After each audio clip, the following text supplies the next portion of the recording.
মায়াজিত হোৱা ওম শান্তি আজিৰ মুৰলী 15 তাৰিখ 3 মাহ 2024 বাবাই কৈছে মৰমৰ সন্তানসকল জ্ঞান সাগৰ পিতাই তোমালোকক ৰত্নৰ থালি ভৰপূৰ কৰি দিয়ে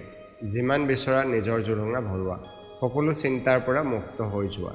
প্ৰশ্ন জ্ঞান মাৰ্গৰ কোনটো কথা ভক্তি মাৰ্গটো পছন্দ কৰে উত্তৰ স্বচ্ছতা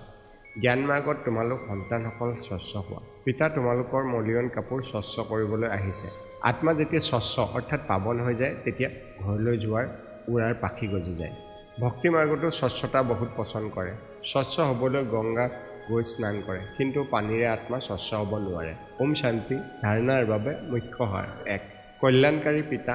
আমি সন্তান সেইবাবে নিজৰ আৰু সকলোৰে কল্যাণ কৰিব লাগে এনেকুৱা কোনো কৰ্ম যাতে নহয় যাৰ বাবে উপাৰ্জন শেষ হৈ যায় এই ক্ষেত্ৰত সাৱধান হ'ব লাগে 2 পঢ়া ভালদৰে পঢ়ি জ্ঞান ৰত্নৰে নিজৰ জুলুঙা ভৰপূৰ কৰিব লাগে জলপানী ল'বৰ বাবে পুৰুষাৰ্থ কৰিব লাগে